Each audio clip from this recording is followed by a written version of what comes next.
ये बातें गुप्त रखी जाती है, लेकिन क्यों कह रहे हैं? हमारे विश्वास के लिए कह रहे हैं। तुम चाहे जितने पाप कर चुके हो भाई, अब हो गया, आ जाओ नाम की शरण में आ जाओ, तुम बिल्कुल चिंता मत करो। कई भाई लोग आके प्रश्न करते हैं कि हमसे बहुत पाप हो गए, क्या हमारे पापों का उद्धार हो जाएगा, नाश हो जाएगा? तो ननु दुरिताक्रांताय ते कथम संशयम दास्यामि तत्राहा जय नाम धेय मुनि वृंद गेय जनरंजनाय परमक्षराकृते तुमनादरादपि मनागुदीरितम निखिलोग्रताप पटलिम बिलुम पशी। भगवान नाम जिसको अपना आश्रय दे देते हैं,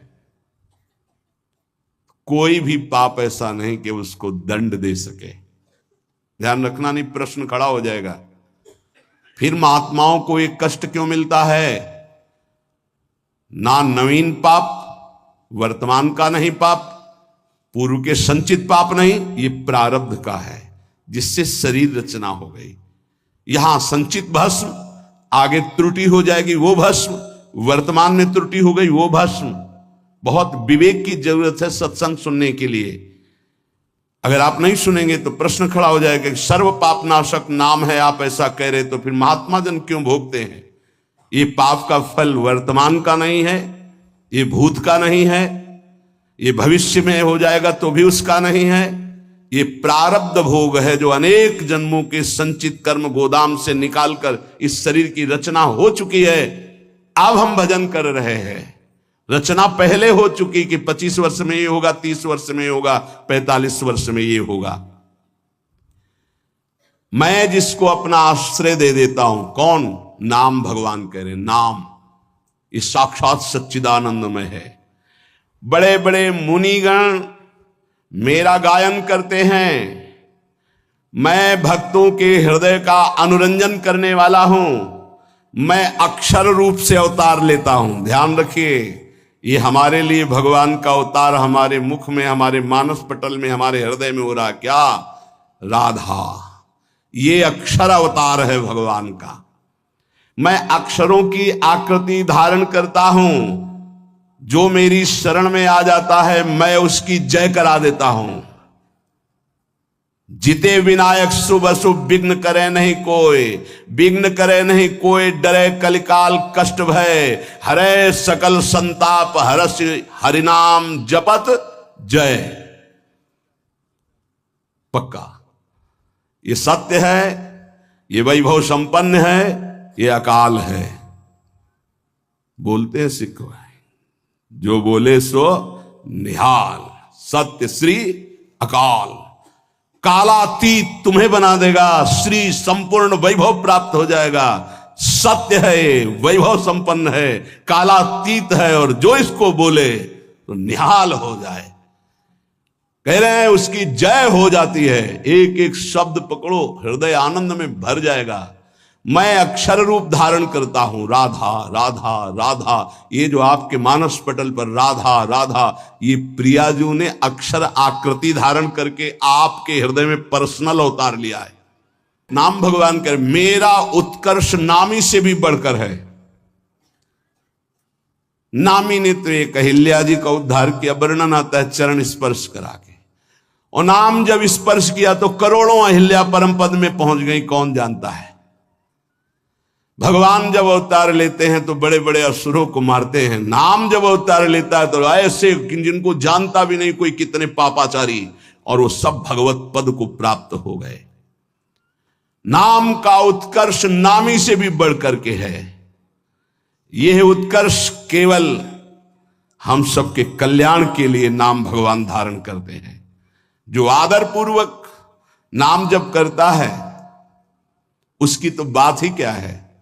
सादर सुमिरन जे नर कहें, गोपदीव भवसागर तरे। गाय के खुर के गड्ढे में जैसे जल भरा हो तो पार होने में क्या देर लगती है, ऐसे भव समुद्र पार हो जाता है जो सादर नाम जप करता है। लेकिन यहां कह रहे हैं यदि अनादर पूर्वक भी जपे उपहास करने के लिए, संकेत, या देखें भाई क्या होता है नाम जप करने से, आदि आदि। बहुत ऊंची बात लिखी, लिंग देह पर्यंत समस्त भयंकर पाप समूहों का समूल नाश करके भगवदाकार वृत्ति प्रकट कर देता है नाम। लिंग देह नष्ट होने का मतलब अगला जन्म अब नहीं होगा, उसी से होता है जो सूक्ष्म शरीर कहते हैं।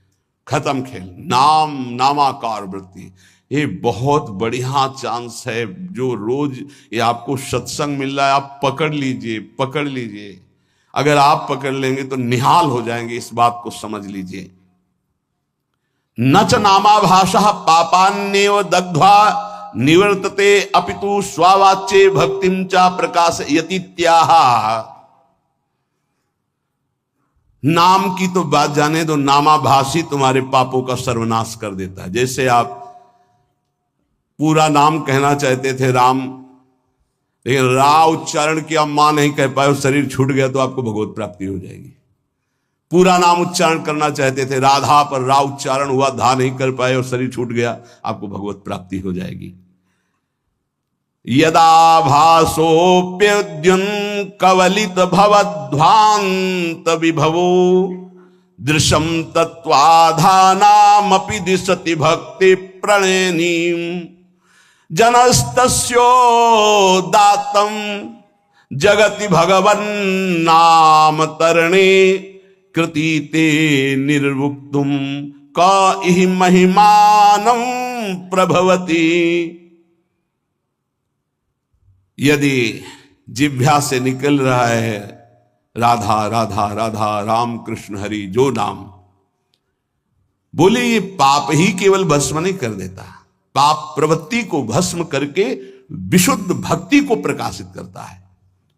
ये बहुत, पाप की जड़ है पाप प्रवृत्ति, दुर्वासना मम सदा परिकर्षण, ये बहुत ऊंची अवस्था तक जाती है, चिंगारी रूप भगवत साक्षात्कार तक बनी रहती। ध्यान रखना, भगवत साक्षात्कार जब होता है तब बात खत्म हो जाती। मम दर्शन फल परम अनुपा, जीव पाओ निज सहज स्वरूपा।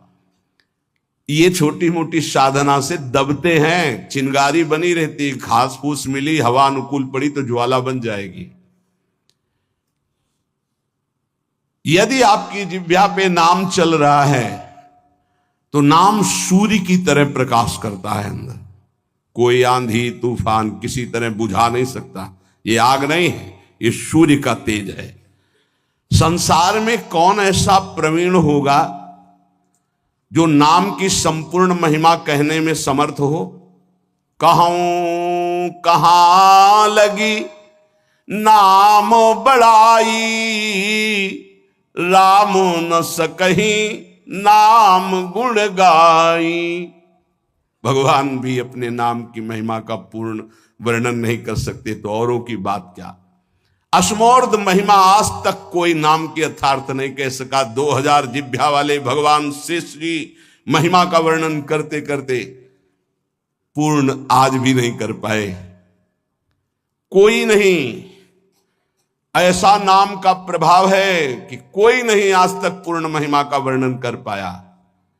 तत्व दृष्टि से जो विहीन जन हैं उनको भी तत्वबोध प्रदान करने वाली सामर्थ्य नाम में विराजमान है।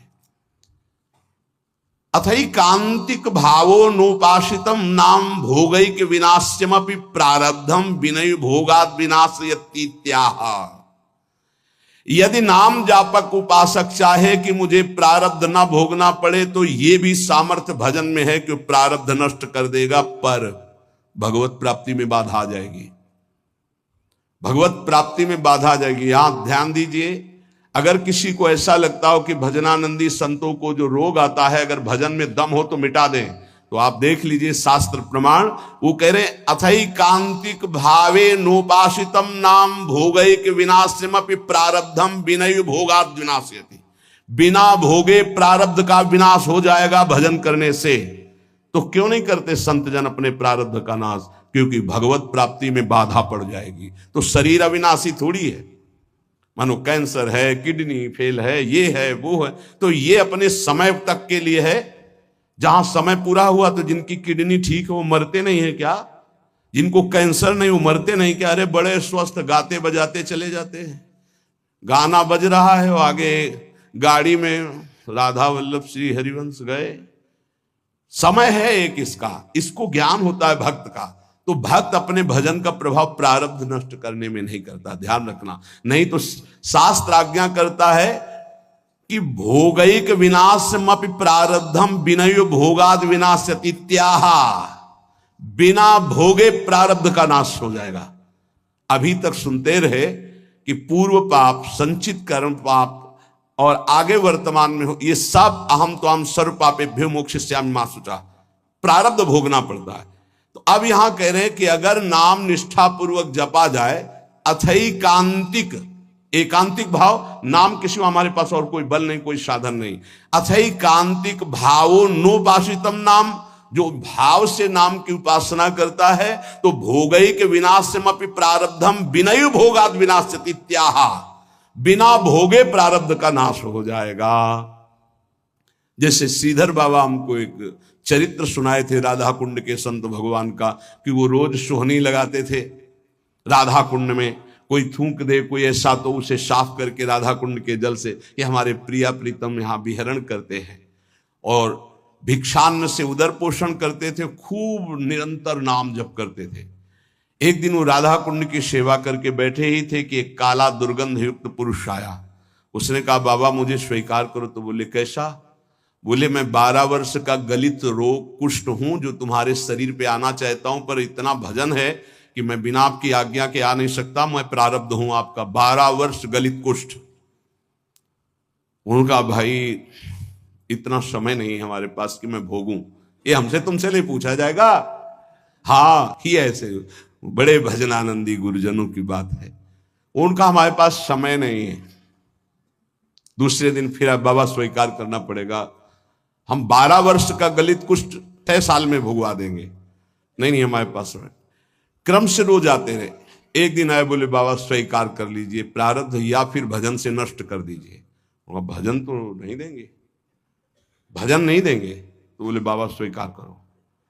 तो बोले 24 घंटे स्वीकार करने पर आप राजी रहेंगे? तो बोले 12 वर्ष का कष्ट 24 घंटे में दूंगा, आप भोग पाएंगे? तो उनका, हमारी बात तय है, तुम पूरे 12 वर्ष का जितना कष्ट है वो हमें 24 घंटे में दे दो, मैं स्वीकार करूं। बोले कोई औषधि नहीं, कोई पानी देने वाला नहीं रहेगा, दरवाजा आप अंदर से बंद करेंगे? बोले बिल्कुल अक्षरशः ऐसा। बाबा ने अपने शिष्यों से कहा, दरवाजा बंद कर रहा हूं, आज इसी क्षण समय देख लीजिए, 24 घंटे तक कोई हमारे कमरे में नहीं आएगा, कोई विक्षेप नहीं पहुंचाएगा, हम खुद निकल आएंगे। जे ही का स्वीकार है, पूरा शरीर मवाद से युक्त हो गया, भीषण पीड़ा कराते रहे, हा कृष्ण हा कृष्ण। और 24 घंटे व्यतीत होने के बाद संपन्न हो गया। जब बाहर निकले तो तेजोमय स्वरूप किए। उन्होंने प्रारब्ध भोगा, ना कि भजन दिया। यहां कह रहे कि अगर आप भजन बल से चाहें, देखो अगर किसी ने वस्त्र दे दिया, किसी ने भोजन दे दिया, किसी ने कुटिया बनवा दी, तो उसका प्रारब्ध लेकर भोग लेते हैं महापुरुष। फिर अपना प्रारब्ध कैसे छीड़ कर लेंगे? विचार करो, महापुरुषों में इतनी सामर्थ्य है, वो फिर अपना प्रारब्ध क्यों? उनको विशुद्ध ज्ञान है कि शरीर नाशवान है, हम भोग सकते हैं, ये नहीं भोग सकते हैं। पर कोई भी साधक चाहे तो प्रारब्ध का नाश कर सकता है, पर साधक वही जो चाह मिटाने के लिए भजन करता है, शरीर को सुख प्रदान करने के लिए नहीं। पर हमारे शास्त्र में सिद्धांत है, अथैकांतिक भावे नोपासितम नाम भोगैक विनाशमपि प्रारब्धम विनय भोगाद विनाश्यति त्याह। एक बार भाई जी महाराज हरिद्वार में ऋषिकेश में बहुत ही हालत खराब थी, उठना बोलना बंद था, बड़े कष्ट में थे। इतने में श्री सीताराम ओंकारनाथ जी महाराज आ गए, बड़े सिद्ध महापुरुष थे। उन्होंने कहा कि कुछ मिनट भाई जी से वार्ता करनी है। तो उनका, इस समय तो नहीं हो सकती क्योंकि बहुत शिथिल और बहुत पीड़ा है। बोले आप सूचना दे दीजिए। तो भाई जी से कहा कि श्री सीताराम ओंकारनाथ जी महाराज पधारे हैं आपके दर्शन के लिए, कुछ संभाषण कर। ऐसे बैठ गए जिससे आराम से लेटे हो। कहाँ हैं? और गए और गंगा जी के किनारे चौकी पर बैठकर दोनों महापुरुष घंटों भगवत चर्चा हुई, और फिर आए और जे ही आके सैया पे लेटे, फिर वैसे ही। क्या ये प्रारब्ध उनके ऊपर शासन कर रहा है? नहीं। बस यही भूल संसारियों से हो जाती कि अगर भजन का ये परिणाम है कि दुख ना हो तो महात्मा को कष्ट क्यों है? नहीं, बिल्कुल कष्ट नहीं है। बिल्कुल कष्ट नहीं, तुम उसे नहीं जानते हो।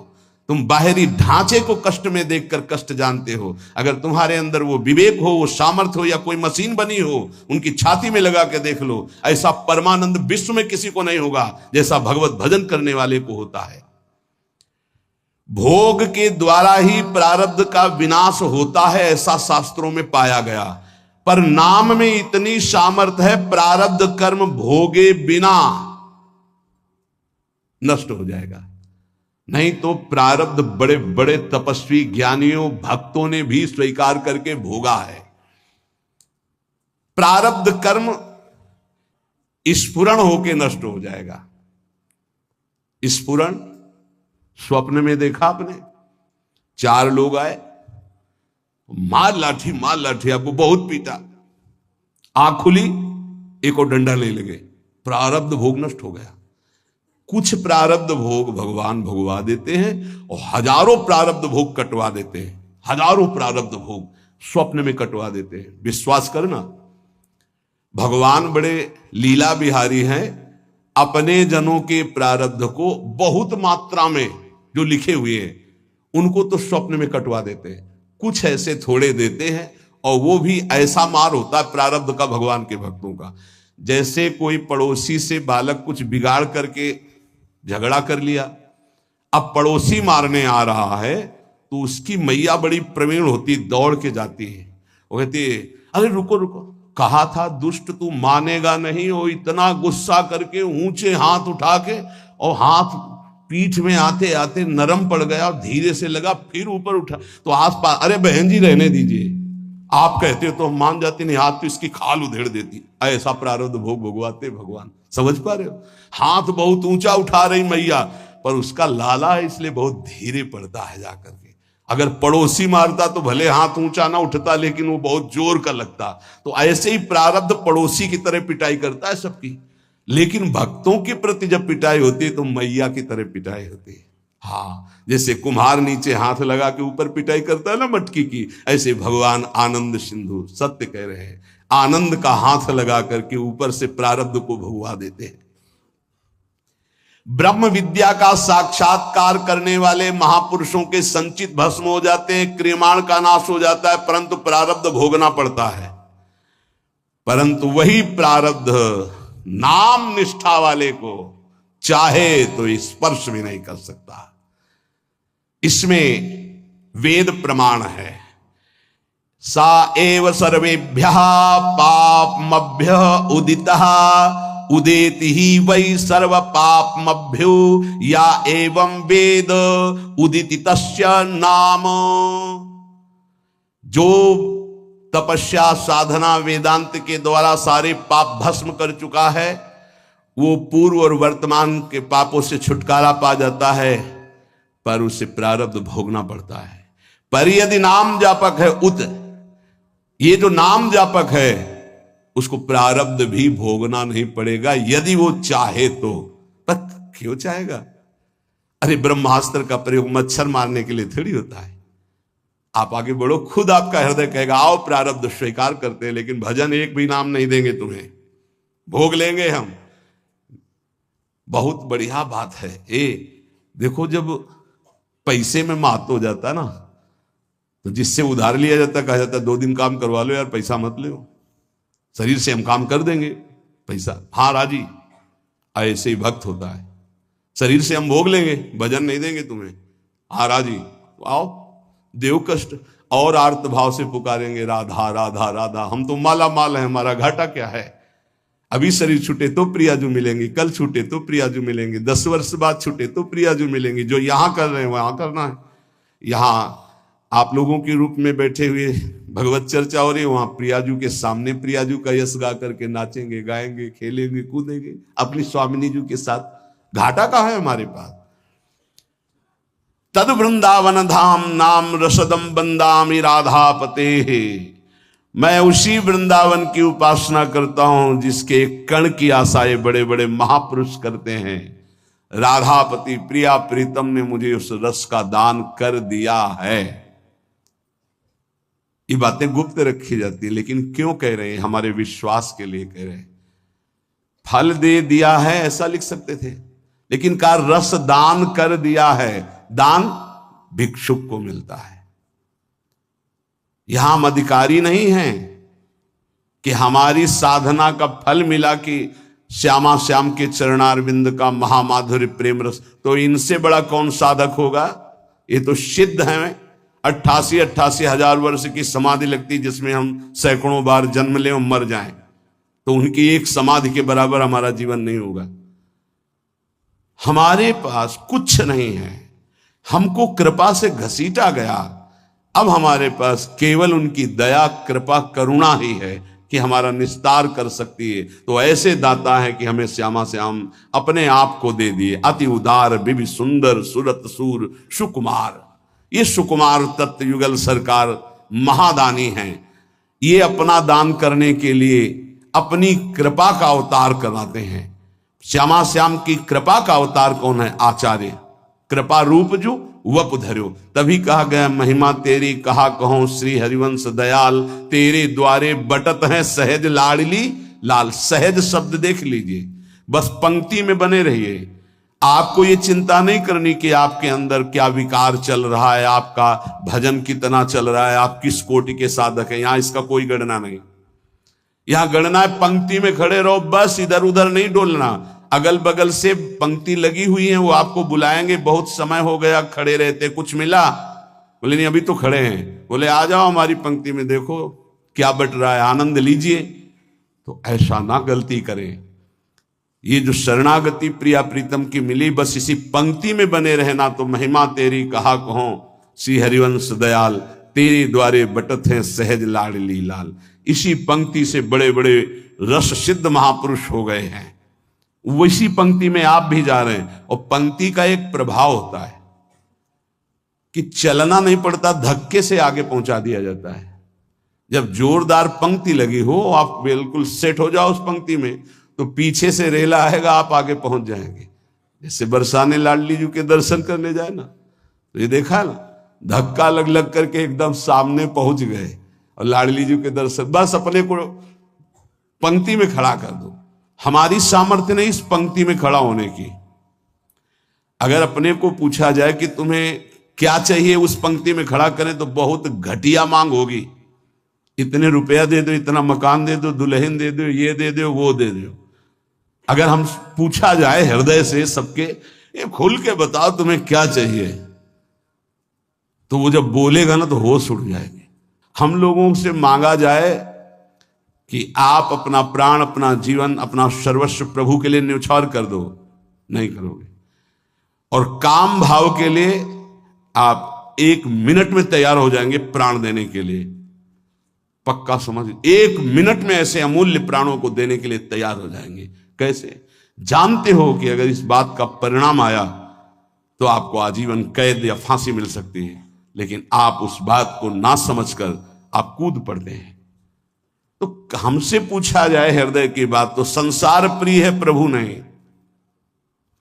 पर पता नहीं लाडली की कृपा, धक्का लगते लगते लाइन में लग गए। फिर पता चला ये लाइन क्या बटता है इसमें, बोले प्रिया प्रीतम बटते हैं इसमें। तो लगा हम तो ना प्रिया प्रीतम चाहते थे, ना ये पंक्ति जानते थे। पता नहीं कैसे धक्का लगते हुए भीड़ में और ऐसी पंक्ति में लग गए जहां प्रिया प्रीतम बट रहे हैं। महिमा तेरी कहा कहो। हाँ, आचार्य चरण बैठे हैं और प्रदान करते जा रहे हैं। श्यामा श्याम की रति, श्यामा श्याम की रति, श्यामा श्याम प्रदान करते जा रहे। बोले मुझे राधापति ने रस का दान कर दिया है, अब मुझे कुछ नहीं चाहिए। कदानु वृंदावन कुंज मंडले भ्रमन भ्रमम हेम हरिन मणि प्रभम संस्मृत्य संस्मृत्य तदद्भुतम प्रियद्वयम द्वयम विस्मृति में तुम्हें खिलम।